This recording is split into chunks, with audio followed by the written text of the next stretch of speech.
sempre. Beleza. Olá, tudo bem? Vamos começar aqui essa noite de debate, essa noite de sábado. Vamos começar aqui uma noite de ideias que estão aí fervendo nossas cabeças. Para a gente esperar a galera entrar, para a gente esperar a galera chegar, vamos colocar aqui uma música que ela é o hino da juventude, ou pelo menos da juventude de uma época, né? Vamos lá com Elis Regina, que não é do meu tempo e com certeza não é do tempo da maioria aqui, mas ainda é muito atual, porque a música é atual.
Eu não tô ouvindo. Eu esqueço de acionar o microfonezinho. Ah, Voltamos, então, né? Música forte, não é? Toda vez que a gente escuta, a gente dá uma parada, é meio que uma coisa quase religiosa, né? A gente é parar, Belchior, né? né? É Belchior. É Eu, eterno, né? É eterna essa música, né? Então, nós vamos começar o nosso debate, né? O que é que motiva aqui nossa conversa? Nós sabemos que a sociedade mundial está acometida por essa situação de pandemia, né? E essa situação de pandemia, sob uma perspectiva, ela traz novas fragilidades para o tecido social e, sob outras perspectivas, ela agrava e ela denuncia outras fragilidades já existentes dentro do tecido social. Neste sentido, então, convém à gestão pública, convém aos gestores públicos, à coisa pública como um todo, a criação de políticas públicas específicas. Por quê? A trama do tecido social, ela não é uniforme, ela não é homogênea, ela é heterogênea. Há, como diria o Milton Santos, algumas rugosidades. Ou seja, há atores sociais, há grupos sociais mais sensíveis, né, às circunstâncias, tais quais como se apresentam hoje em dia, né, nesse cenário de pandemia. Então, a gente quer aqui, sem professorar mais, pensar como construir políticas públicas para a juventude neste contexto de pandemia? Ou quais são os principais campos que nós temos que pensar para a juventude neste contexto de pandemia? Comecei aqui com este hino da juventude de todas as épocas, porque eu quero começar a discussão com a seguinte pergunta: o que é ser jovem? O que é a juventude como categoria? Para debater conosco, convidei hoje o André Bastianon, que é presidente do PT de Santana de Parnaíba e também pré-candidato a prefeito na nossa cidade, no corrente ano. Também convidei Carlos Henrique Viveiros. Carlos Henrique é estudante de economia pela Universidade Federal de Juiz de Fora. Ele é militante da juventude, também pesquisador e estudioso dos diversos campos da juventude. Como o Carlos é de mais longe, eu quero começar então com o Carlos. E aí, Carlos, o que é juventude como conceito e como vivência? Boa noite a todos e a todas. Primeiro eu queria agradecer o convite, né, do nosso companheiro Cláudio, que está colocando seu nome para essa candidatura tão bonita, e é uma conquista também para a cidade de Parnaíba, Santana do Parnaíba, não é? Isso. Porque é uma candidatura de alguém que traz essa identidade negra, é uma conquista não só do Partido dos Trabalhadores, mas também para toda a cidade. Então, eu desde já agradeço a partir dessa fala também e fico muito feliz também de estar acompanhando a candidatura de vocês aí enquanto vereador e também o prefeito, né, que é o caso do companheiro que está aí também no debate. Ser jovem, ela é uma, como o Cláudio falou, é uma categoria que foi construída, né, construída. E ela é uma novidade para o debate atual, porque foi uma das últimas categorias que foram apresentadas para um reconhecimento social. Porque já desde antes se falava em infância, se falava em adolescência, apesar de que também adolescência é um termo, uma categoria nova, mas juventude foi uma das últimas categorias que foram reconhecidas, e aí existe uma complexidade no pensar sobre juventude, porque a gente fala sobre pluralidade, e a pluralidade ela também depende também do próprio território. E aí muita gente tem uma resposta, né? Hoje eu estou com 36, mas a minha militância em juventude começou com participação em grupos de base da Pastoral da Juventude, e a gente sempre se perguntava, né, o que é ser jovem? E aí sempre vinham com a palavra, ser jovem é um estado de espírito, ser jovem é ter 15 anos, 20 anos, ser jovem é ter autonomia da família, ser jovem é ter a primeira relação sexual, ser jovem é ter a primeira experiência de trabalho remunerado. Então, existem várias nuances, vários termos, várias experiências que vão determinar essa categoria de juventude, né? Então, o debate começou lá pelos anos 80, já na redemocratização do país. Eu lembro que em outubro acho que foi outubro lembro não, né? A pesquisa faz a gente conhecer que em outubro de 85 houve o primeiro Ano Internacional da Juventude, lançado pela ONU, e esse debate gerou no mundo inteiro esse afunilamento dos debates que aconteciam nos países, né? E as organizações de juventude que já atuavam, dependendo do seu país, há muito tempo para organizar essa categoria social que lutava por direitos, que lutava por participação, invisibilidade, começou a sair. Até hoje a gente faz esse debate porque o mundo é um moinho, né? Vai mudando os contextos, as conjunturas, e a gente está sempre se perguntando. E para o jovem, muitas vezes essa pergunta ela é bem simples, mas quando ele vai abraçando a realidade, ele vai vendo os problemas de ser jovem, né? Porque ser jovem, muitas vezes, é deixar o ensino fundamental para poder ajudar a família. Ser jovem, muitas vezes, enfrentar várias estruturas sociais para poder produzir cultura, para mostrar que ele sabe pensar, fazer música. Ser jovem encontrar dificuldades para expor sua opinião sobre algum tipo de olhar sobre a vida, falar escutar que ele é um problema, ser jovem, inclusive, reconhecer que a sociedade o vê como problema, né? E ser jovem, muitas vezes, escolher ou não escolher, dar as costas para a realidade. Tem muita gente que escolhe vivenciar profundamente a fase da juventude, aprofundando ou reproduzindo a ideia de que política e alguns temas mais coletivos não devem fazer parte da sua vida porque não são importantes. Então, ser jovem é muita coisa, né? É a mudança do corpo, é a mudança da voz, o desligamento da família nuclear, é a mudança de perspectiva de vida, é sonhar para o futuro, é viver o presente. Então, ser jovem não é fácil.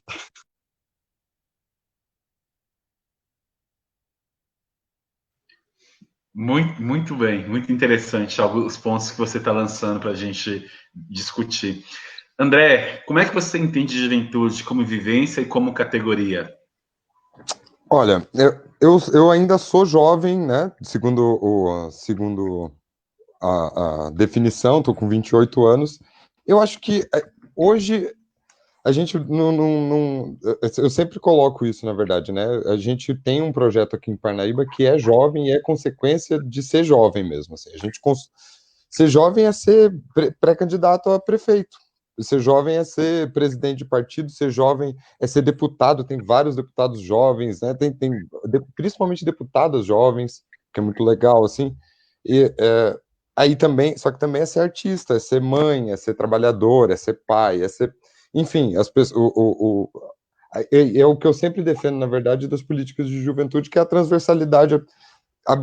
É certeira a necessidade de ser transversal nas políticas de juventude. E eu acho que aí fica nisso, sim. Eu acho que ser jovem é isso, filosoficamente falando, para eu tentar resumir o raciocínio numa fala bonita, é ser um protótipo de adulto já, assim, já é um adulto, já é uma vida, já tem as demandas práticas e diárias de um adulto, com tudo aquilo que foi colocado, que eu acho que é isso mesmo, assim, todo esse processo de estar amadurecendo e tal, ser esse protótipo, dificulta ainda mais. Aí é que eu acho importante que se faça discussão específica dessas políticas, né? Ô Cláudio, eu queria só complementar minha apresentação rapidinho, só para mandar um abraço pro pessoal do Samba do Pé Vermelho, porque a gente é jovem, a gente é político, a gente é do samba tradicional, a gente faz samba tradicional também, e que traz uma outra vivência de jovem também, né? De fazer um negócio que é tradicional, enfrenta ao mesmo tempo que fortalece os tradicionais, é toda uma complexidade. Exato. Então, assim, nós entendemos aqui, né, a juventude, então, como uma categoria que é um guarda-chuva, né? É um guarda-chuva, porque ela abraça ou ela abrange, sob ela está uma diversidade de sujeitos. Então, compreendendo a juventude a partir do pressuposto da diversidade, quais são as ferramentas, né? Quais ferramentas legais a gente tem? Aliás, antes de perguntar isso, compreendendo a juventude a partir dessa diversidade, a gente compreende, então, que tudo não serve para todos, né? Ou seja, uma mesma política pública, ela pode ser efetiva para uma certa parcela dessa juventude, mas pode não se tornar efetiva para uma outra parcela da juventude. Então, a primeira pergunta é se vocês concordam com essa fala. E a segunda pergunta é, em não concordando ou em concordando, quais são os mecanismos ou quais são as ferramentas sociais e ferramentas legais, para que para que se possa construir políticas públicas que de fato sejam efetivas para essa parcela da sociedade tão plural que a gente chama genericamente de juventude, né? Quais são as políticas públicas? Quais são as ferramentas legais e sociais na construção dessas políticas públicas? Quem quer começar? Para o ímpar ou vai na lógica do Carlos?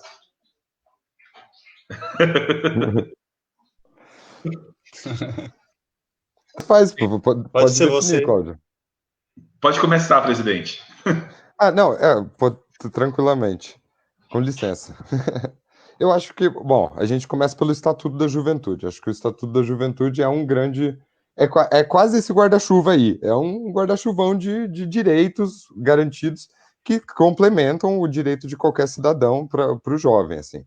Eu acho que a grande ferramenta para a criação de políticas de juventude são as ferramentas de participação. A gente, inclusive, viveu aqui essa experiência, eu sou meio que fruto dessas políticas públicas eu me considero, né, muito influenciado na minha vida por essas políticas públicas, que foram os processos de conferências de juventude, né? Eu participei desde 2011 das conferências, até que em 2015 isso vai refletir na criação de um grande grupo de juventude em toda a nossa região, que na época lidava com diversas coordenadorias de juventude que estavam ativas, ainda era uma política vigente nas cidades, funcionava muito bem. E aí, para a questão da diversidade, eu acho que a solução é participação, porque eu sempre vivenciei nas conferências de juventude, como processo mesmo, a participação muito democrática mesmo, assim, a gente via a representação LGBT com espaço e voz, com valor ali, tinha a importância a representação daquela pessoa, não era só o direito a participar, mas tinha importância a participação dela, por ser de uma minoria, então juventude negra, as mulheres quando colocavam pautas específicas, e assim por diante. Isso garantia, pelo menos nas conferências, a gente sabe que nem tudo que foi aprovado lá nesse processo todo virou política pública, mas garantia pelo menos o processo de consulta. E aí os conselhos deliberativos, que em pouquíssimas cidades aconteceram, enfim. Eu acho que eu gostava do caminho, eu gosto do caminho, talvez por ter vivenciado isso, mas acho que o caminho da participação é a melhor forma de garantir, assim, atender a essa diversidade. Ok.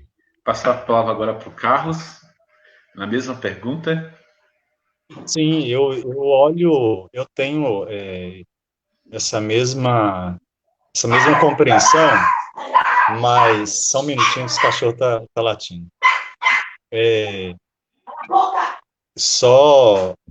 Eu acho que a principal ferramenta, acho não, né? Eu acho que essa história da criação de políticas públicas específicas para a juventude são frutos da principal ferramenta dela, que é a própria juventude.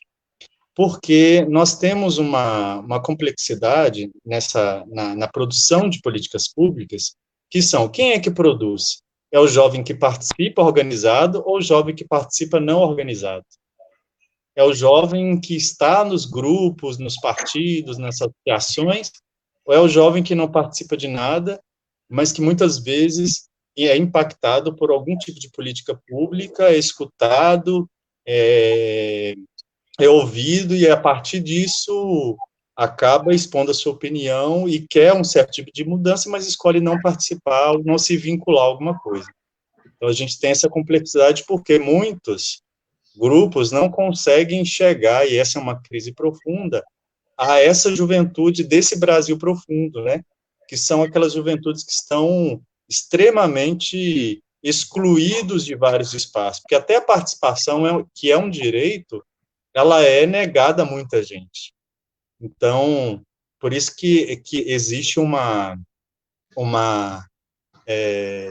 complexidade nisso, porque muita gente não participou. Quando eu falo muita gente participou, não é tentando tratar aqui ou travar culpados ou não culpados, mas significa que a participação enquanto direito foi um direito negado para que essas políticas muitas vezes não fossem conquistadas em certo sentido, mas elas também foram conquistadas porque um grupo que teve essa consciência política diferente de outros, fizeram um fronte para poder pautar isso em diversos espaços, né? Porque quando se fala em política pública, ele não é um debate somente que acontece na Câmara, mas é um debate que acontece na igreja, na rua, nos grupos de cultura.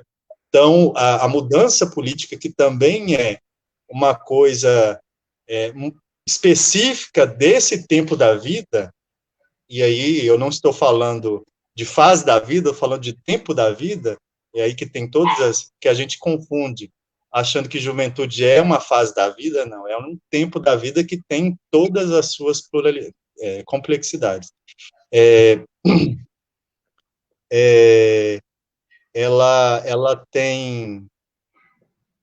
Ela tem como impactar na mudança estrutural das coisas. E construir política pública, muitas vezes, não vai expressar ou representar essas juventudes que estão sendo excluídas, que não participam desses debates. Então, quanto mais se amplia o nível de participação e organização da juventude, maior vai ter uma mudança estrutural da sociedade.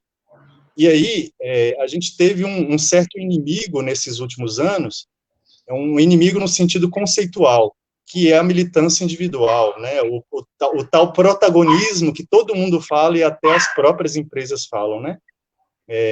O protagonismo individual foi colocado acima do protagonismo juvenil. Quando eu falo protagonismo juvenil, é aquela fala assim, se você juntar fazer um trabalho social no seu bairro, o mundo está mudando. Não, é uma ação boa, mas não é um enfrentamento do sistema. O que as organizações, os grupos têm a missão de fazer é fazer com que a juventude, ou as juventudes, entendam a sua pluralidade e se organizem em grupos, se unifiquem para fazer uma compreensão da realidade que produz as desigualdades. Então, eu falei isso tudo para dizer que é uma resposta extremamente complexa. A gente viu o resultado disso tudo, porque até o próprio estatuto foi um debate muito grande até chegar em 2013, quando ele foi aprovado.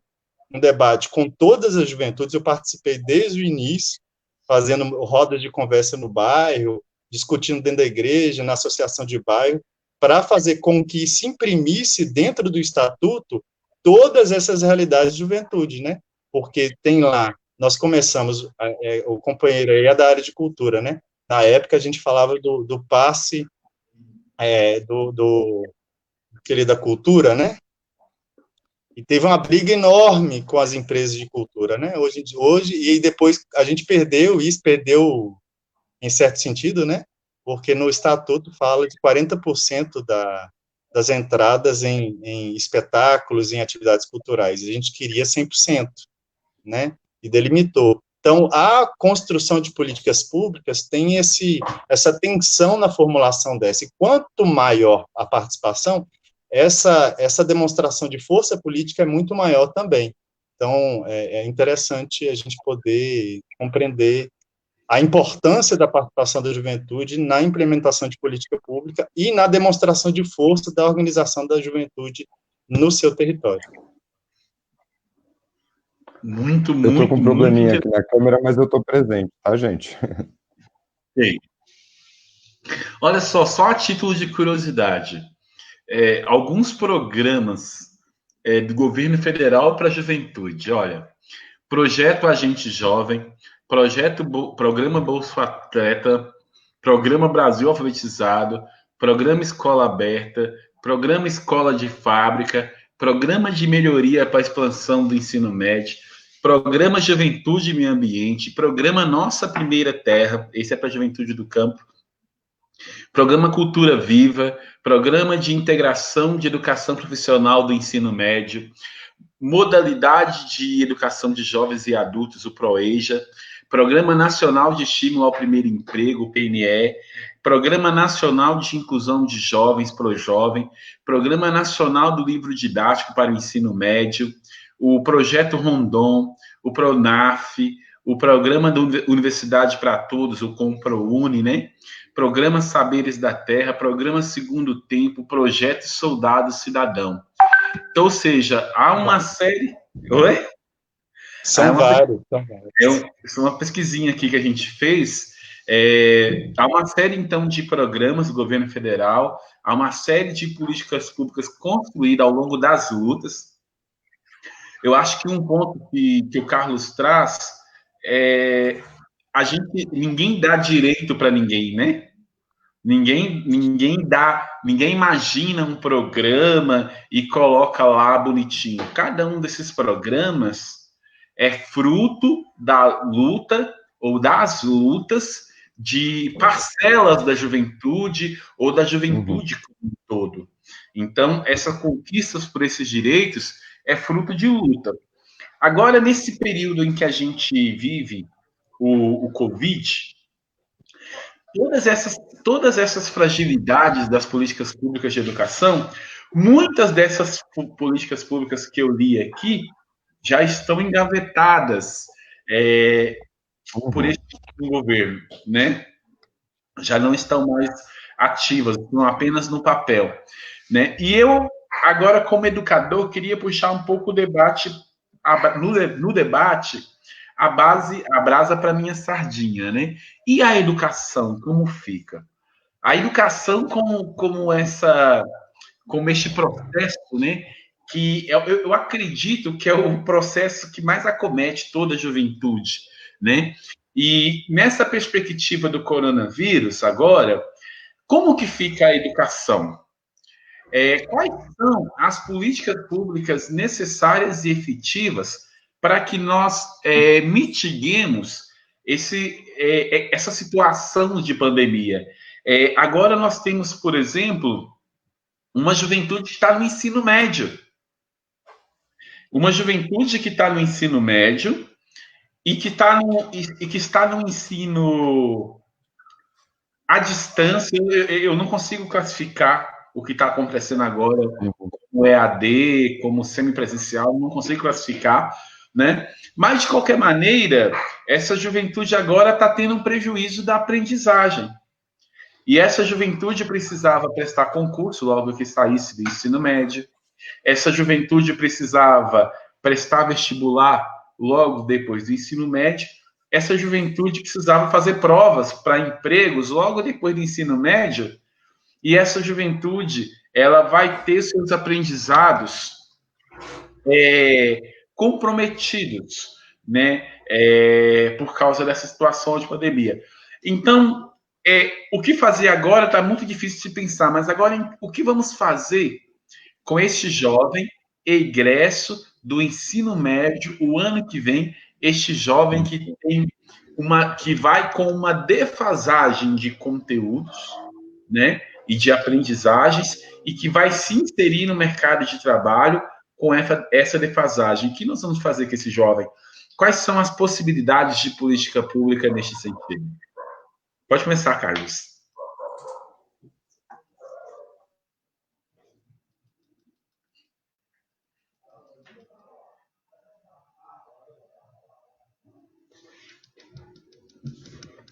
Falando da realidade de Minas Gerais,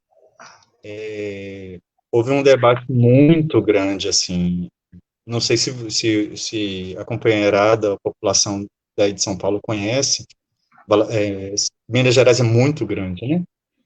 E nós temos um distanciamento territorial que desde Montes Claros ao sul de Minas, então, assim, diversas regiões, sem falar da situação rural, né? Um dos grandes problemas que nós tínhamos aqui na região de Valadares é o acesso à escola. Nós temos 13 regiões distritais e muitos estudantes tinham dificuldade de acessar ou continuar no ensino médio porque não tinham como ir para a escola, porque não tinha transporte, né? Nos seus distritos não tinham escolas, ou que tinham, eram poucas escolas, né, que conseguiam abarcar a realidade de um número de estudantes do território, então muitos estudantes tinham que vir para a zona urbana. Isso já é um problema. Sem falar que essa parte da vida, como eu falei antes, a partir dos 13 ou 14, 15, muitas famílias já começam a cobrar para essa gama de juventude a entrada no trabalho. Então, esse é um problema. Isso é um problema.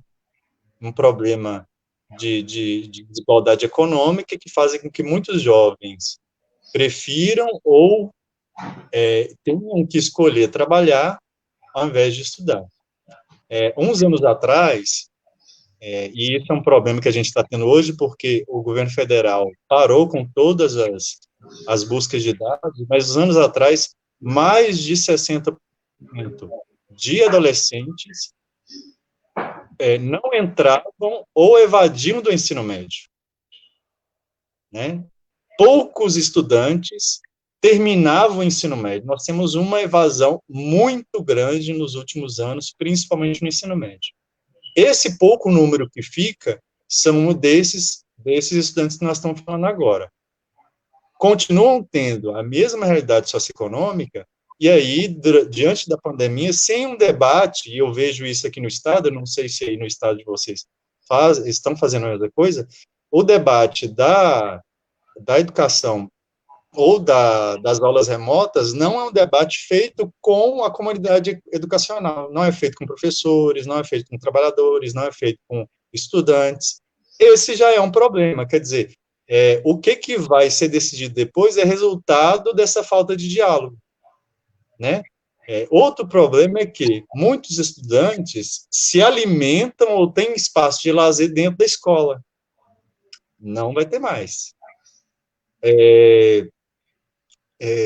Acesso à saúde. Todo mundo sabe aí, com esse processo de debate da pandemia, está tendo subnotificação, ausência de vacina, pesquisas com pessoas que estão em situação de trabalho de subemprego, que estão próximos, né, mais fáceis de pegar a Covid, e aí essas pessoas não têm sua realidade, sua situação protegida, né, não têm EPIs, etc., não usam máscaras.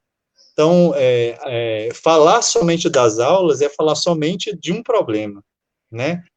Então, não tem como pensar um depois se a proteção da vida dessas pessoas, em todos os direitos, não é só pegar o Covid, o Covid é o grande problema, mas traz outros juntos. A gente tem que pensar na realidade dessa realidade, que já é um problema há muitos anos. A evasão, o subemprego, nós falamos hoje em dia dessa uberização do emprego, porque muitos jovens hoje, já que não tem aula física, né, no espaço físico da escola, muitos têm que trabalhar, aproveitam para trabalhar e trabalham no delivery, e em situação de subemprego, de exposição ao Covid. Então, nós temos vários problemas que impactam na própria família.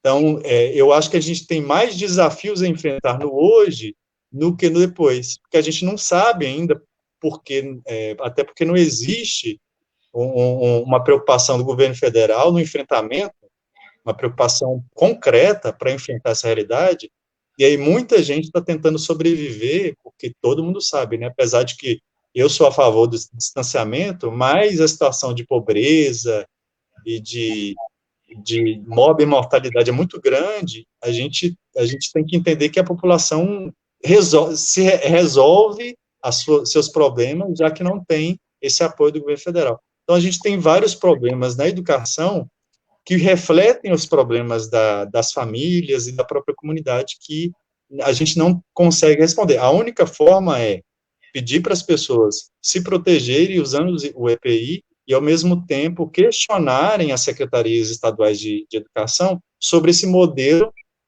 porque, não sei se vocês acompanharam, aqui em Minas, até os materiais didáticos estavam com erros teóricos, dados, as aulas eram ministradas na TV Mineira, e aí tinha erro conceitual,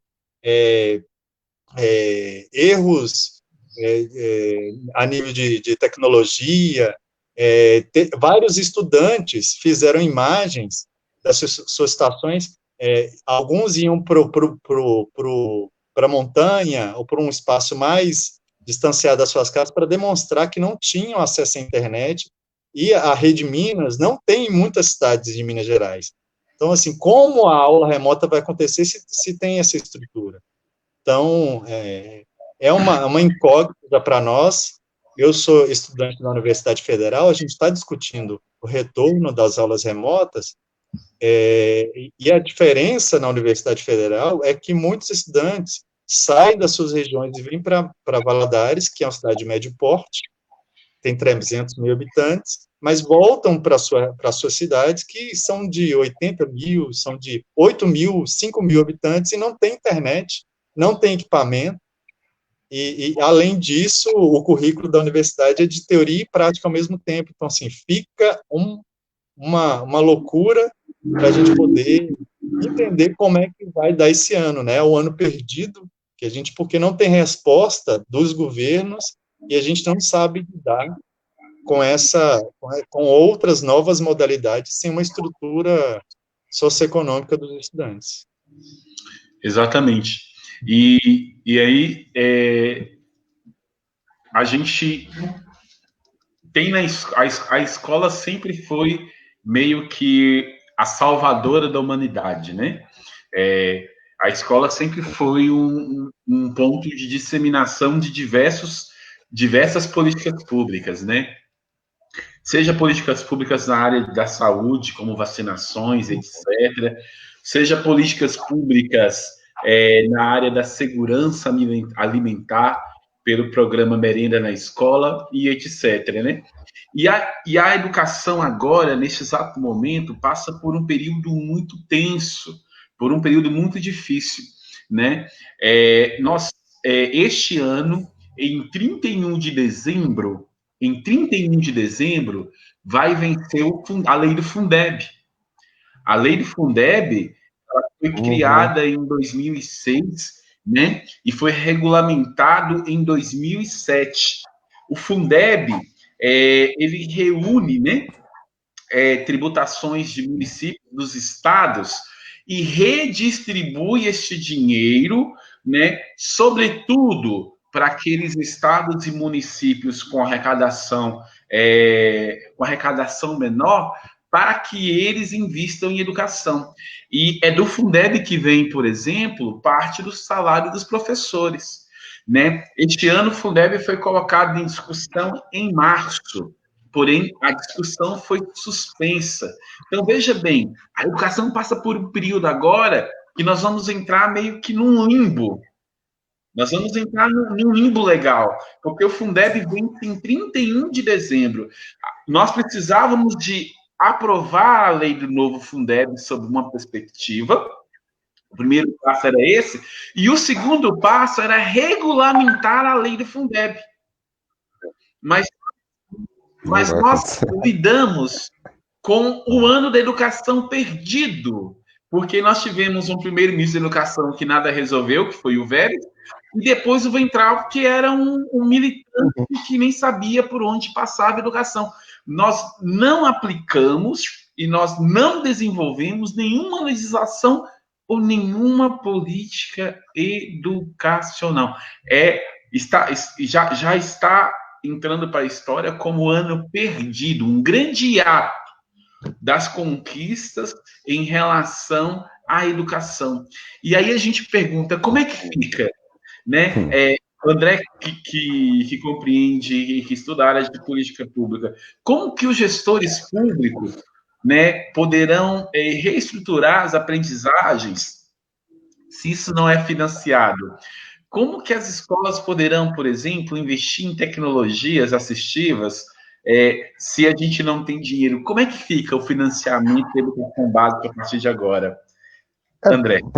Para começar, que tem dinheiro, né? Assim, tem. O dinheiro existe, né? O governo federal tem arrecadação para manter o repasse, isso faz todo sentido. E se não tiver arrecadação para isso, tem condições de criar tributos. Assim, o Brasil não é não é tão pesado assim, o nosso sistema tributário só é injusto, né? Ele não é tão pesado assim, principalmente para a classe produtiva. Agora, eu acho que a questão, como o Carlos estava colocando, gira todo em torno da questão de renda. Acesso nesse momento, principalmente, que a gente precisa sobreviver à pandemia para depois voltar a discutir as coisas, a gente precisa colocar condições financeiras à mão da população, assim, na mão do jovem também, até para ele não precisar sair de casa para trabalhar e aí abandonar a escola. Até porque é muito mais fácil abandonar a escola se ela for uma live, né? É mais fácil abandonar as lives do que deixar de ir para a escola, porque ele já não está tendo convívio da escola, dos amigos, enfim, todo aquele pacote que o Cláudio mencionou das políticas públicas, né? E no final, eu achei interessante que o Carlos comentou dos erros teóricos, e eu fiquei lembrando até da minha experiência no ensino médio, de ter tido professores que cometiam muitos erros teóricos em sala de aula. A gente tem essa realidade também do professor mal formado em muitos momentos, ou mal preparado, material mal preparado, as apostilas com erros, com coisas assim.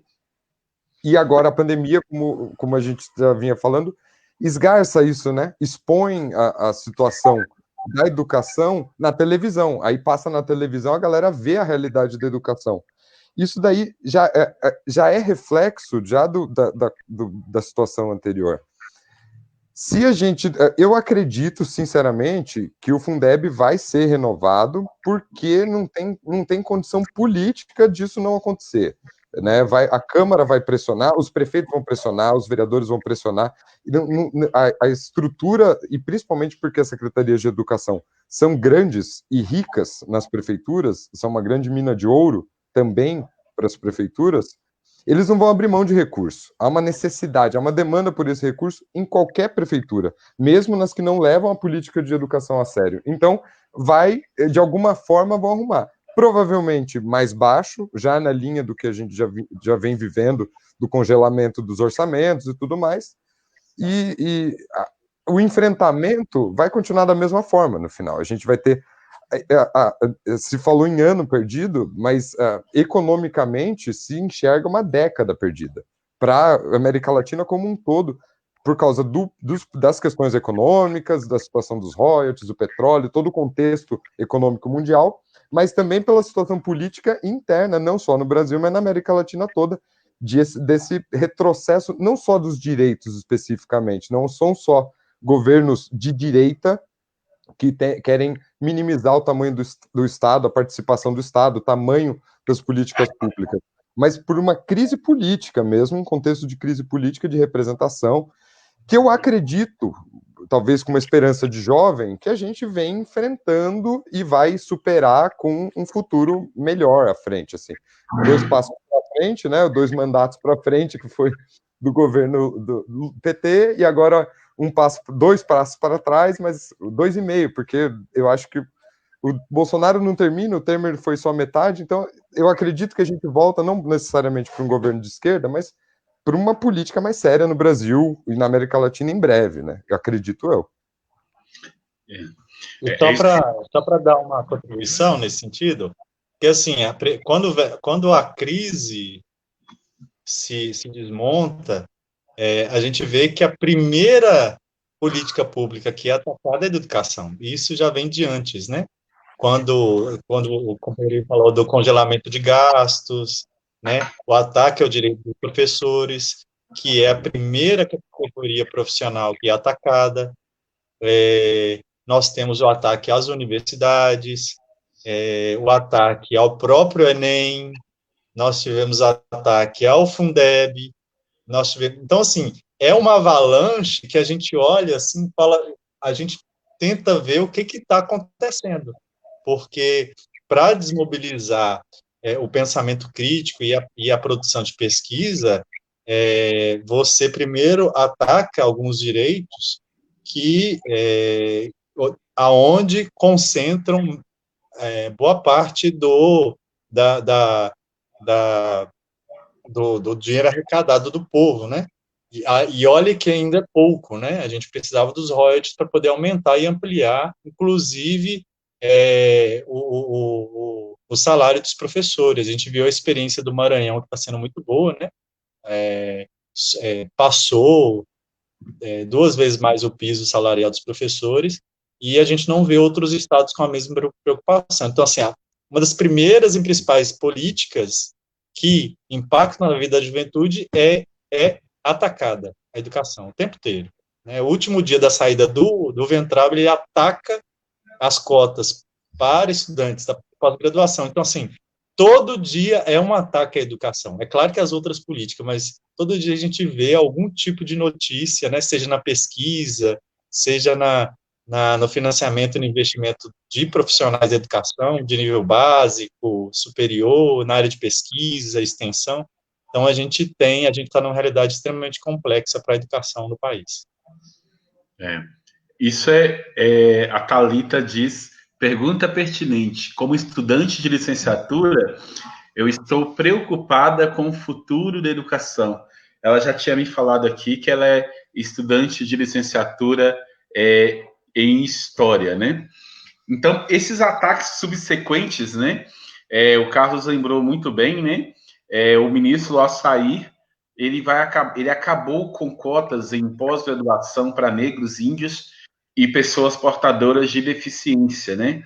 Então, isso denota o tipo de governo que a gente tem lutando contra não sei quem, lutando contra não sei o quê. E o Carlos traz uma coisa muito interessante para a gente pensar essa juventude, é que num tempo de crise, a juventude vai para a luta para frente, né? Então, no tempo em que os pais ficam desempregados, a tendência é que o jovem deixe de estudar para ajudar na complementação da renda, né? Então, assim, nós já temos aí nessa situação que nós vivemos agora, isso já antes da crise do coronavírus, por esse processo de uberização do trabalho. Depois, Carlos, eu quero que você, para eu não professorar sozinho, que você explique para as pessoas, né, em que consiste, né, este neologismo, né? O Toffoli gosta muito dessa expressão, né, que é a uberização, né, a gente tem a uberização do trabalho, das relações como um todo, né?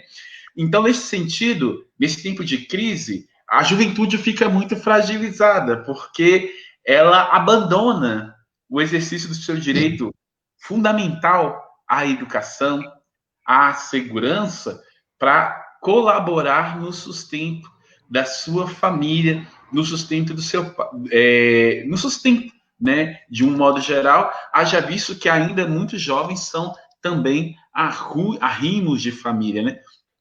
Então, como a gente pode minimizar essa situação, né? Como que a gente pode, como a gestão pública, né? A gente pode lançar algumas ideias com a gestão pública, pode minimizar os prejuízos à juventude deste processo todo que nós vivemos. Carlos.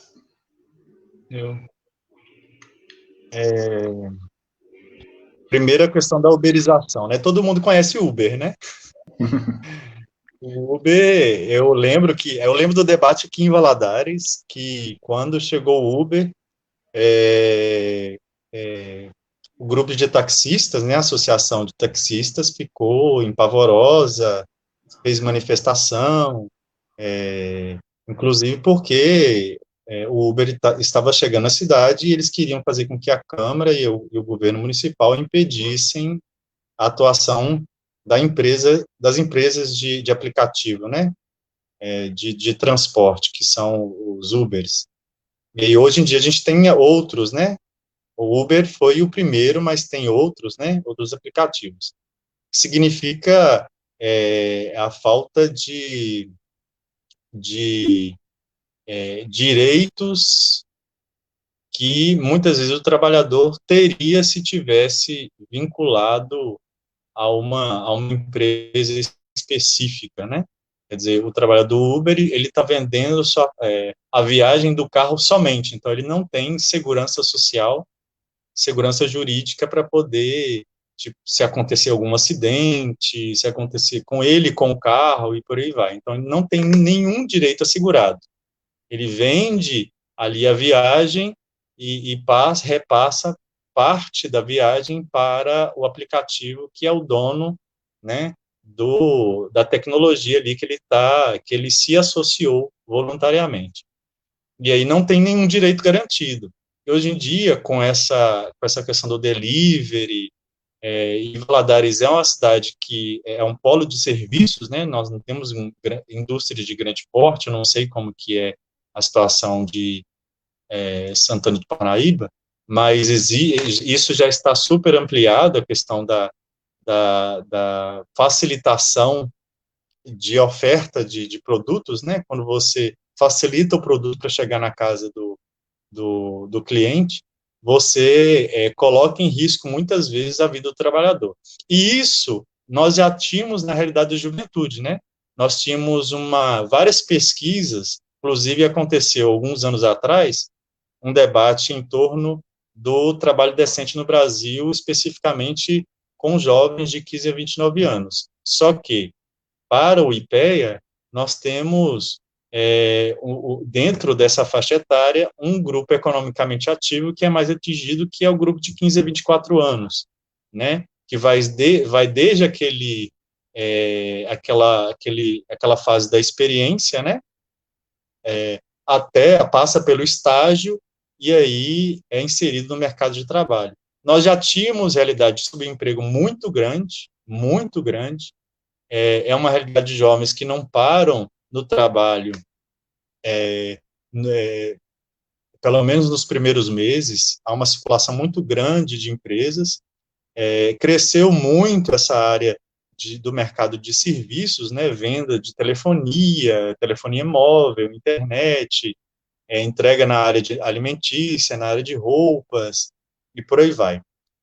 Então, nós temos um dificultador que se aprofunda agora com a pandemia, quando você tem a determinação da não circulação social, e aí muita gente perde o emprego que já tinha, né, o emprego já existia um subemprego, e esse emprego que era ofertado para a juventude acaba tendo que deixar de existir por causa da pandemia. Então, nós temos aí os dados do IBGE, do IPEA, de 1 em cada 4 jovens de 15 a 24 anos, de 1 em cada 4 não estuda e nem trabalha.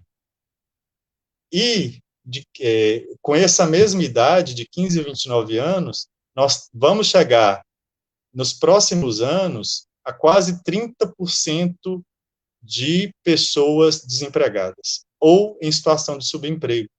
Quando a gente fala subemprego, é a palavrinha bonita de escravidão, né? E aí, muitos debates acontecem, inclusive aqui na universidade, a gente fala que a uberização e outras situações análogas à escravidão, elas são a nova forma ou a nova roupagem da escravidão hoje, né, que abate principalmente mulheres negras, jovens negros de periferia, que acabam sendo impactados tanto pela violência urbana e rural, quanto por situações de pandemia, como estão acontecendo. Em situações de normalidade, voltando às crises anteriores, algumas políticas foram interessantes, né, como uma delas são investimento, e aí está o nosso candidato a prefeito, são os investimentos das prefeituras em fomento ao primeiro emprego. A gente tem que fomentar o primeiro emprego, né? Nós temos entidades do governo para poder fazer o endereçamento de currículos para as empresas. Nós temos como ofertar, a partir do CRAS, cursos profissionalizantes ou alguns cursos para manutenção e para produção familiar. Tem muita gente que produz bolo, produz arte em casa. A prefeitura poderia investir mais nessa produção familiar, né?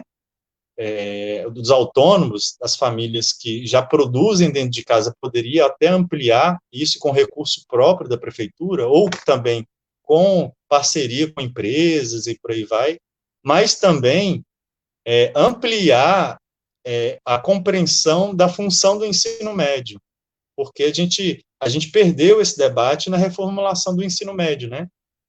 O ensino médio, ele voltou com forte força tecnicista. Eles querem passar o jovem direto no ensino médio para logo entrar no mercado de trabalho. Só que aí os prefeitos, com o ensino fundamental e em diálogo com a superintendência de ensino, podem discutir como fazer essa parceria para que os jovens já discutam no ensino médio esse processo de entrada nessa outra segunda fase da juventude, que é a saída do ensino médio. O que nós vamos fazer da vida daqui para frente? E aí cabe aos governos municipais, até aos próprios vereadores, fazerem essas discussões com os empresários, porque muitos deles não colocam dentro das suas empresas aprendizes, porque existe lei da aprendizagem. A partir da porcentagem no número de trabalhadores, o empresário tem que colocar um número X de aprendizes. E muitos empresários não querem. E aí é papel do vereador, nós temos aí um candidato a vereador e um candidato a prefeito, de fazer essa ponte com os empresários, os pequenos empresários e grandes empresários, para poder trazer esses trabalhadores que estão entrando no mercado de trabalho para poder construir o seu projeto de vida, que é uma grande preocupação da juventude. Eu posso pegar o gancho para já comentar? Não, porque você citou uma questão e o vereador tem o papel de fazer a ponte, e o poder executivo, não só a ponte, mas ele tem o poder de fiscalizar diretamente. Nada impede, eu acho, a prefeitura de também exercer esse tipo de fiscalização e gerar incentivo também. Eu não vejo, às vezes parece uma medida liberal, né? Mas eu acho que o incentivo fiscal é interessante quando ele é bem aplicado, e nesse sentido é perfeito, porque ele vai gerar, ele retorna como arrecadação, obviamente, porque gera emprego, se gera emprego, circula a economia e garante essa entrada. Só que também tem essa questão de se tornar o ensino médio se tornar um ensino técnico voltado para um mercado de trabalho de subemprego. Aqui em Santana de Parnaíba, alguns anos já vem acontecendo, há mais tempo foi mais intenso essa experiência. As empresas de telemarketing praticamente faziam das escolas um balcão de empregos. Aqui também. Eu não vou dizer que foi ruim para quem vivenciou, para quem conseguiu o trabalho. Eu acho que foi importante para todos aqueles jovens, para todos nós que vivemos aquela fase e tal. Era, como você falou, rotatividade gigantesca, mas porque era um regime de subemprego. Isso era antes da reforma trabalhista, antes da terceirização. Quer dizer, hoje a condição de trabalho, principalmente dos funcionários de telemarketing, é pior ainda. E aí se aproxima da questão da uberização. Eu acho que o pessoal deve ter visto, mas não vale lembrar que o fundador do iFood está dando entrevista dizendo que a pandemia é uma mudança de paradigma no mercado dessa entrega via aplicativo, porque ele não pode dizer que é no mercado da entrega, porque ele não é uma empresa de entrega, né? E aí tem todas aquelas relações trabalhistas. A situação é grave, né? A gente realmente precisa tomar esses espaços, e é por isso que eu acredito também nessas eleições mudando um pouco os paradigmas no Brasil, assim. O pessoal votou no Bolsonaro e entendeu que não deu certo, assim. Deu para ver que não deu certo já. Eu acho que mesmo quem tem aquela relação moral com ele já desistiu, porque a economia não vai ajudar, né? A situação econômica do Brasil vai fazer com que mude. E sem falar, só pegando o gancho aí, que eu acho que esse debate do trabalho é a principal preocupação da juventude hoje. Eu lembro, não sei se você lembra, em 2005 foi feito um dos primeiros diagnósticos de juventude no Brasil. E aí, a primeira preocupação da juventude, trabalho. Trabalho. Né? Por diversas situações, a gente pode analisar isso. Só que quando a gente vai falar sobre trabalho, a gente fala somente da juventude rural, urbana, e esquece da juventude rural, que é um outro problema. Aqui nós temos uma gigantesca juventude rural, não sei aí em Santana, né? Mas esses jovens querem ficar no campo. Tem uma pesquisa em relação a isso, a esses anos. Querem ficar. Não é por escolha que existe essa exclusão, quase uma expulsão, quase não, é uma expulsão dessa massa juvenil do campo para a cidade. Elas são obrigadas, seja para ir para a escola, terminar os estudos ou trabalhar. Então, além da política de trabalho para a juventude na cidade, é preciso que, mesmo que a juventude rural não queira ficar no campo, é preciso de uma política que exerça um respeito pela produção rural, porque tem muitos jovens que são produtores rurais, pequenos agricultores, que querem ficar naquele território. Então, pensar trabalho para a juventude também é pensar para a educação no campo, pensar para o trabalho no campo, investimento para a agricultura familiar, que muitos jovens do campo, muitas famílias no campo são jovens, então, e a prefeitura pode fazer isso, né? Quando investe, inclusive, na compra de produção rural, de pequenos agricultores, né? Aqui nesse sentido, cabe, assim, uma adendo. Nós aqui em Parnaíba, oficialmente não temos área rural. Mas se você der meia volta em alguns bairros da cidade, você encontra características marcadas de ruralidade. Há um processo histórico em que as pessoas dessas comunidades com características de ruralidade, elas já foram, sob muitos aspectos, desapropriadas de seus territórios, sua cultura. A gente tem aqui o caso do Cururuquara, né? No qual as famílias originárias do bairro que sustentam carros. Aqui a gente tem um bairro que é um bairro tradicional na cidade, de remanescentes quilombolas, né, e grande parte das famílias originárias do bairro já não moram lá mais, porque historicamente elas foram desapropriadas do seu território e de tudo o que se refere a isso. Ainda no tema da juventude e trabalho, olha que interessante, tem uma pesquisa da Federal de Santa Catarina. Ele é uma pesquisa de um dossiê que eu estava estudando há um tempo atrás.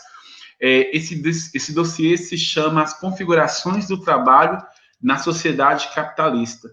E esse dossiê é um grupo de pesquisas, sobretudo com profissionais de delivery e profissionais de fast food. O que se notou? Por exemplo, quando a gente fala de fast food, 86% das pessoas que trabalham em fast food têm entre 16 e 24 anos. Olha que interessante, 86% tem entre 16 e 24 anos. Tem também uma associação que se chama Aliança Bike. Nessa associação, ele engloba todos os trabalhadores desses deliveries que fazem entregas de bicicleta. A semana passada nós estávamos lá na Paulista dando uma passeada e é incrível, de 10 em 10 metros, de poste em poste, um grupo de 15, 20 jovens com suas bicicletas ou vigiando aquelas bicicletas do Itaú, que aqui você vai lá e destrava, esperando entrega.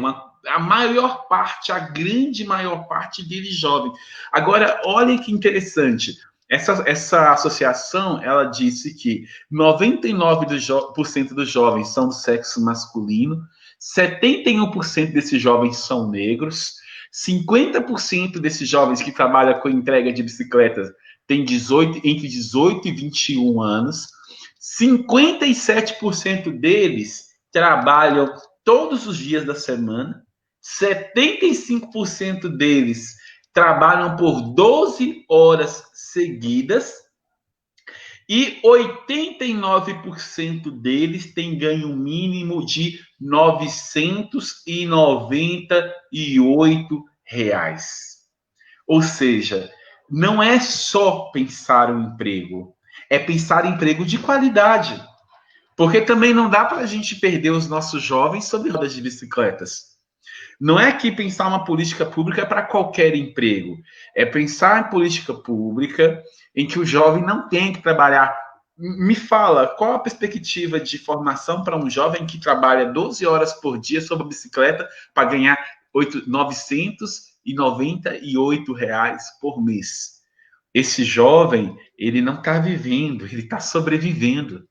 Né? Então, assim, eu acho que o ponto principal é isso. A gente quer política pública para a juventude, para o trabalho do jovem. A gente quer o meu primeiro emprego, mas a gente não quer uma relação de trabalho precarizada.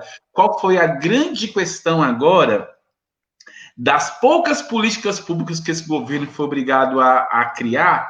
Qual foi o principal entrave? Havia uma parcela da população brasileira que estava invisibilizada. Ela não estava com carteira assinada em canto nenhum, não estava trabalhando em lugar nenhum, não aparecia em dado nenhum. Né? Então, assim, são questões que a gente tem que colocar e pontuar. Gente, o debate está muito bom, hein? Tá uma aula muito boa. E aí, nesse sentido, vamos fazer só mais um tópico? A gente está agora inteirando 1 hora de debate. A gente pode começar mais 20 minutos? Tranquilamente. Tranquilo? Beleza. Tranquilo. E aí, então, nesse sentido, eu queria pensar com vocês um tema muito interessante, que é sobre a questão da segurança pública. Né? É a questão da segurança pública neste tempo de Covid. Né? Um dos dados mais interessantes é que esse processo de confinamento, né, das pessoas, né, nós ficamos aí 3 meses, digamos aí, ou 2 meses mais intensamente confinados, e esse processo de confinamento das pessoas, ele não trouxe, na verdade, ele agravou algumas realidades, como, por exemplo, a realidade da violência, né? Tanto da violência física, quanto da violência verbal, quanto da violência emocional, abuso de poder familiar e etc., né? E a gente sabe que a juventude é o grupo social que mais corre risco de morte no país. Então, eu queria, assim, começando aí com o André, né, que ele lançasse alguns pontos para a gente discutir essa questão, como que é a relação entre juventude e a segurança, né, e a segurança pública, né, quais são os principais problemas, quais são os principais retrocessos e principais avanços nesse sentido. Eu vou me permitir dizer que uma coisa que criticam muito mas que não tem como a gente negar isso em qualquer diálogo sério sobre política pública.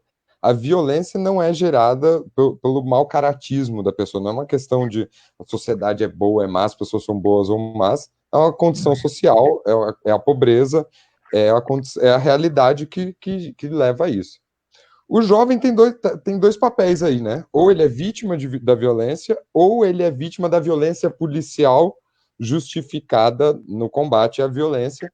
Inclusive, a gente tem visto esse debate aflorar nesses dias aqui, mas também não é novidade, de uma forma que não é novidade, nem nos Estados Unidos, nem no Brasil, né? A gente vê esses casos acontecendo com frequência.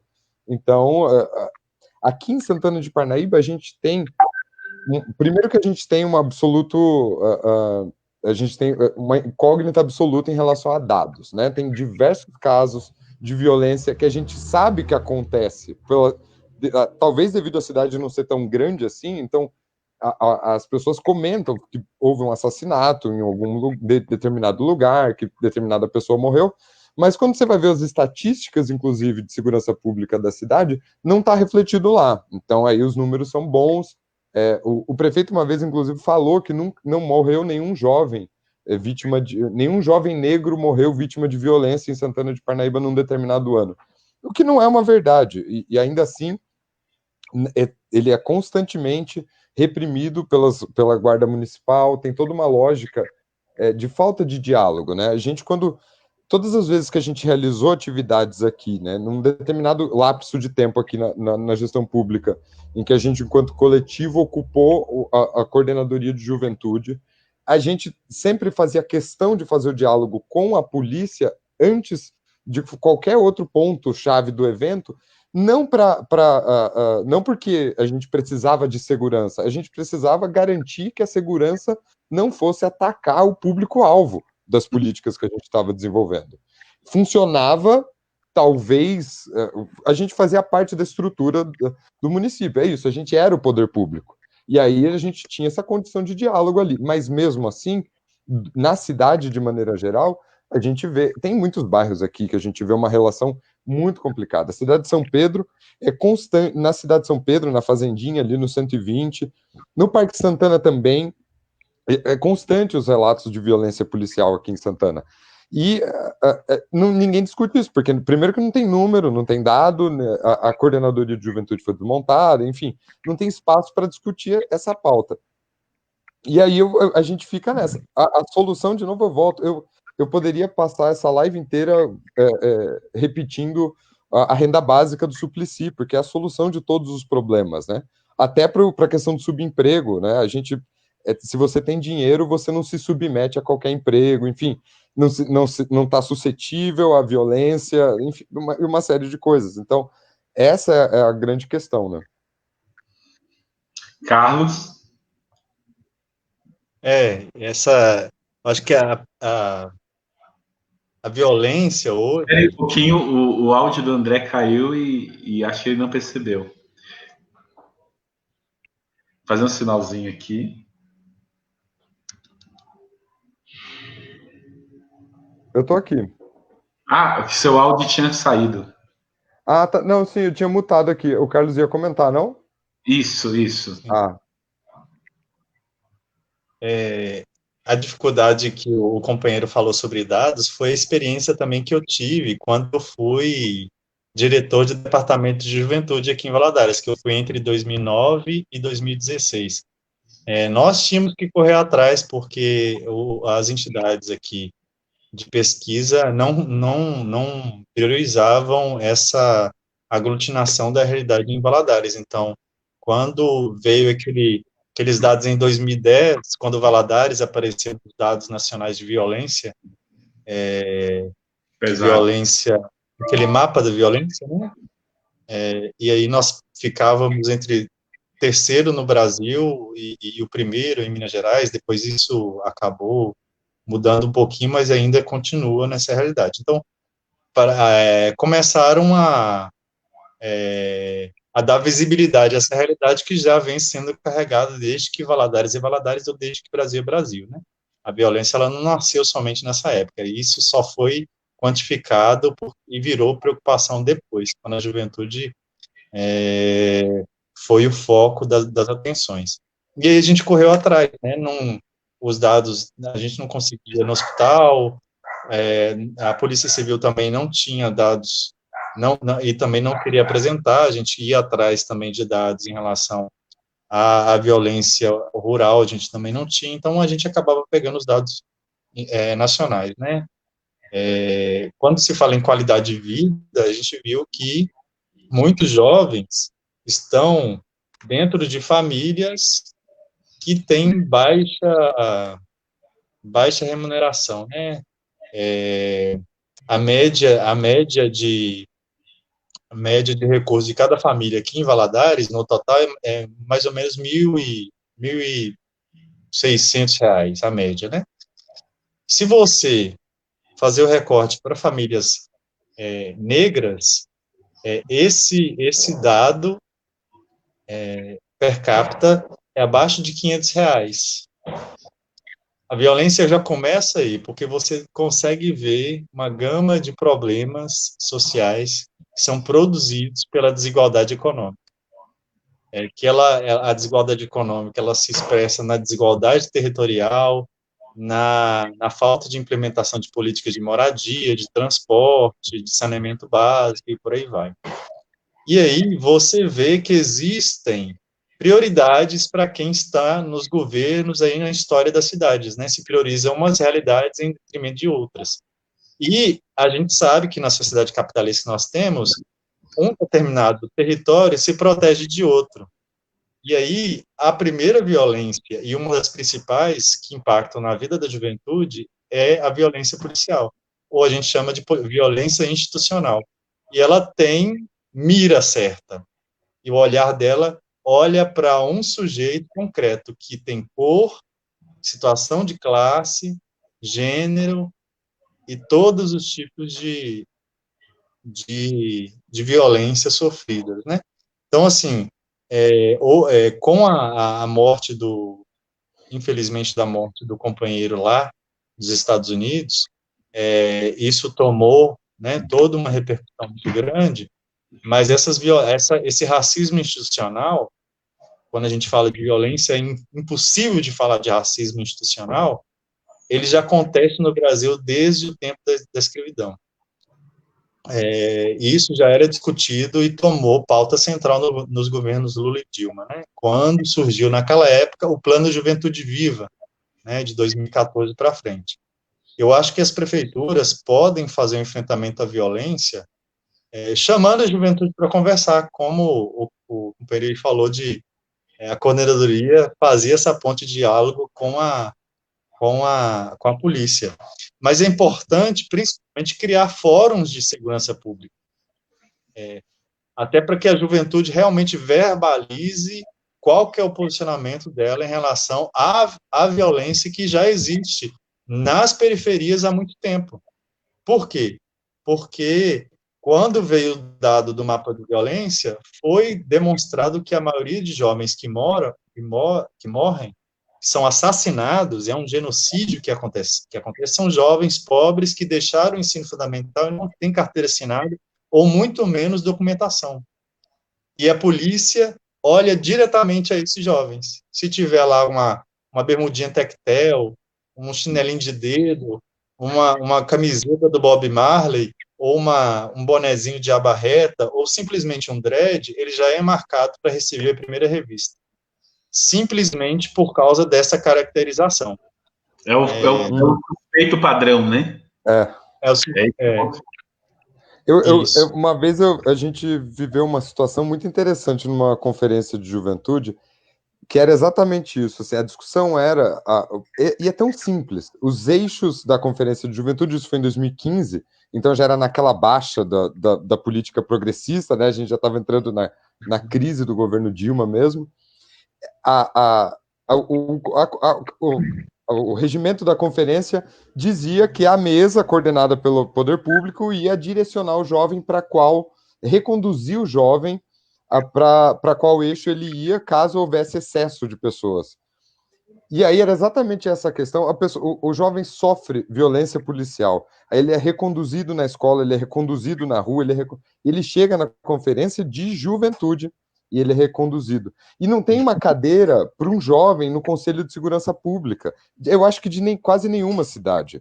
É raríssimo você ver cadeira específica para jovem nos conselhos, quando há conselhos. Hoje em dia já está ficando cada vez mais raro. A gente não tem espaço. É o que eu defendo de levar a participação para dentro da escola. Porque aí sim, você vai onde o jovem já ocupa o espaço, e aí você transforma aquele espaço que ele já está num espaço participativo. Que é o jovem participar minimamente da gestão da escola, que é o primeiro passinho dele na participação na sociedade, né? Exatamente.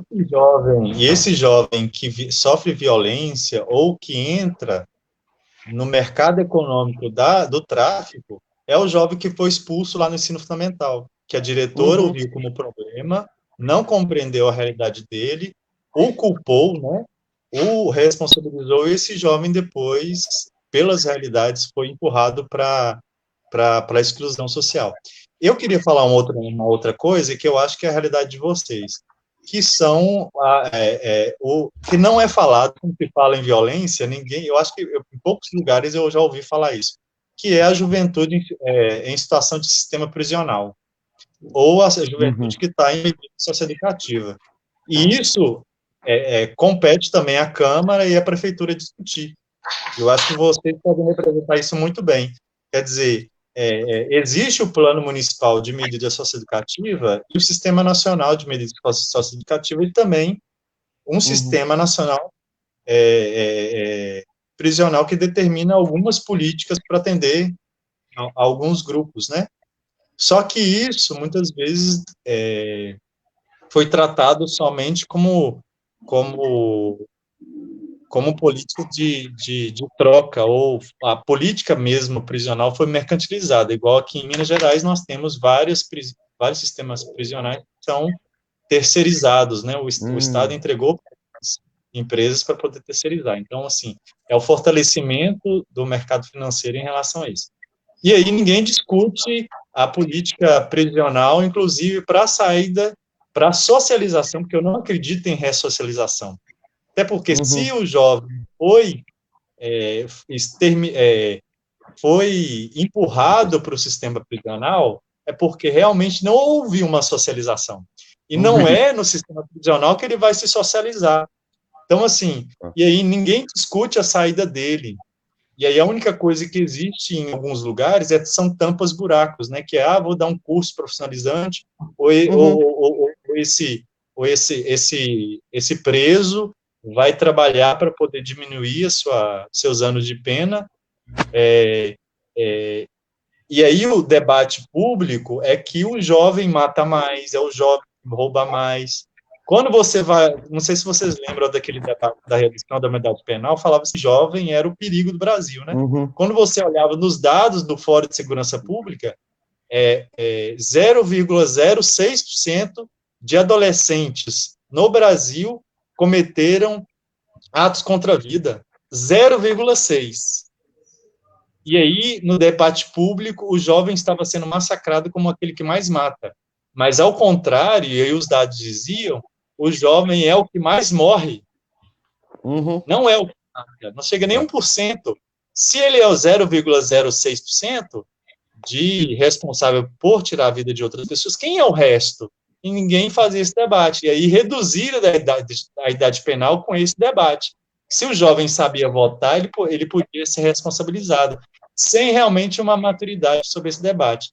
E aí ninguém debate a importância das medidas socioeducativas, o debate do caráter e da estrutura do sistema prisional do Brasil, que é extremamente excludente, violento contra a juventude lá dentro das cadeias. Existe uma luta de poder entre quem faz a gestão do sistema prisional e quem está lá, tutelado pelo sistema prisional, porque os presos são tutelados do Estado, estão lá presos, tutelados, são responsabilidade do Estado, e sofrem violência muito mais forte, como se estivesse aqui fora.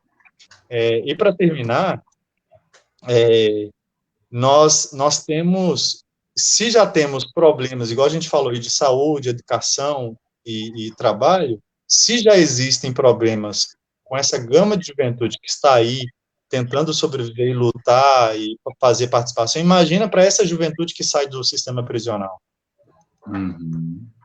Como é que Aqui em fica? Santana, aqui em Santana, a questão da juventude sai do sistema, não só da juventude, mas de todos os egressos do sistema prisional, cai no SUAS, né? Eu brinco isso, cai no SUAS, cai no Sistema Único de Assistência Social, que não é uma crítica estrutural ao SUAS, mas o sistema de assistência social na ponta, no governo municipal, na gestão municipal, ele é inócuo, né? É o que você estava citando de exemplo. É curso de tricô, de cabeleireiro, de pedreiro básico, né? Assim, e num nível que não qualifica o trabalhador e também não cria caminho para ele trabalhar com isso de fato. Eu cito um exemplo aqui em Santana de Parnaíba, que não é nem uma ideia de proposta, é só um exemplo óbvio de algo que deveria ser feito. Aqui tem um monte de cursos de cabeleireiro, mas a prefeitura não cria aqui a gente tem Alphaville, que é um bairro muito elitizado, de condomínios, né? A prefeitura tem um monte já hoje em dia, cada vez mais, inclusive várias unidades no Alphaville e tudo mais, o poder público chega lá. Por que não há um salão cooperativado para que essas pessoas que passam pelo sistema de assistência social, fazem o curso, tenham acesso à renda? É simplesmente uma falta de entendimento de que a sociedade funciona como uma engrenagem. As coisas têm que. Não é só formar a pessoa, não é só tirar ele do sistema. Ah, ele saiu da cadeia, ele precisa vir aqui assinar todo mês no CRAS, né, no CREAS, ele vai todo mês no CREAS assinar, ou a cada 15 dias. Aí ele faz um curso que é obrigatório ali e tudo mais, e está liberado. É óbvio que não vai dar certo, assim, né? Com o jovem ou com um adulto nesse sentido, mas a grande maioria é jovem também, de fato, assim. E eles têm total condição de adentrar o mercado de trabalho, mas aí tem que associar com outras políticas, né? Com essas políticas de acesso ao mercado de trabalho que a gente já até comentou. É simples, mas tem que superar toda uma barreira de preconceito contra o jovem, contra o egresso do sistema prisional, de que preconceito racial. E é isso que parece dificultar, mas com uma boa vontade. Eu acredito, sinceramente, com boa vontade política se resolve, sabe? Eu acho que quando você pensa a questão do egresso dentro prisional, eu acho que é muito aí que você já falou, né? Você lida com uma amálgama de funções, de coisas que não deram certo. Então, você lida com a questão do preconceito racial, você lida com a questão da classe, você lida com a questão de território, você lida com a questão do próprio capital em si, né? Que é um dos principais. Acho essa sociedade perpassada pelo capitalismo, né? Que eu acho que o que empurra para a criminalidade, né? Olha, vamos já para 1h30 de debate. Achei que foi muito bom. Achei que a gente não consegue esgotar tudo o que precisa ser esgotado, graças a Deus. Então, eu queria que sim, que vocês fizessem aí as suas considerações finais, 5 minutinhos para cada um, para a gente já despedir do pessoal. Pode começar aí, Carlos, você que é de longe.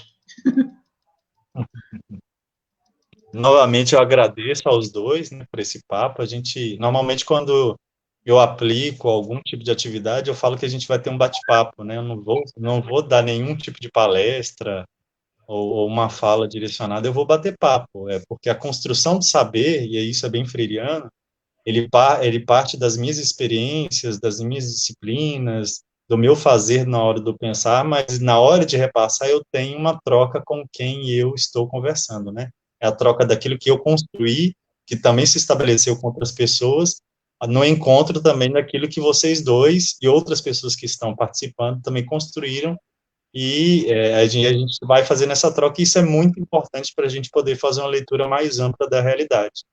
Isso é muito importante para o jovem, né, na hora de você escutar.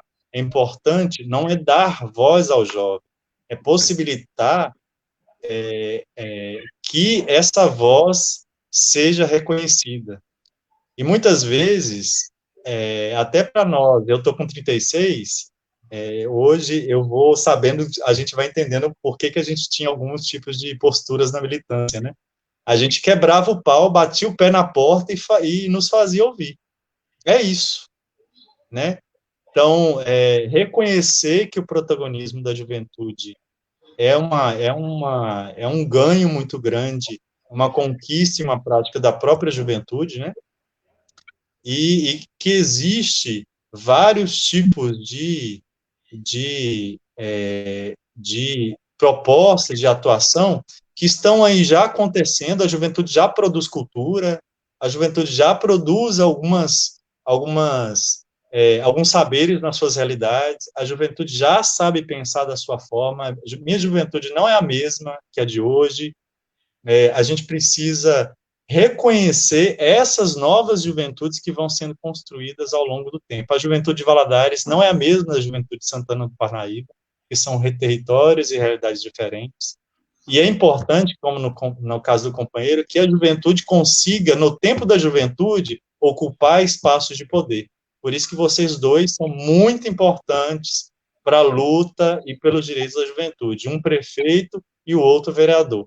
Então, que vocês consigam colocar como central a participação social se Deus quiser, na gestão de vocês o ano que vem, e que a juventude não seja uma pauta marginal, uma pauta que não é o central, que ela seja central no governo e na gestão de vocês, que vocês viram que falar de juventude é falar das outras fases da vida, falar dos outros tempos da vida, falar também das mulheres, dos negros, da juventude LGBT, falar também dos profissionais, dos trabalhadores, falar também da escola, do hospital, dos outros tipos de categoria. Então, falar de juventude é conseguir fazer esse debate amplo, e eu desejo uma campanha muito boa, um debate muito bom, e se Deus quiser, vocês vão ser eleitos.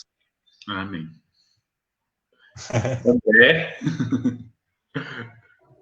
Vou primeiro agradecer o convite do Cláudio para participar, né? O anfitrião do nosso bate-papo. Agradecer ao Carlos pela aula também, porque foram informações maravilhosas que você trouxe.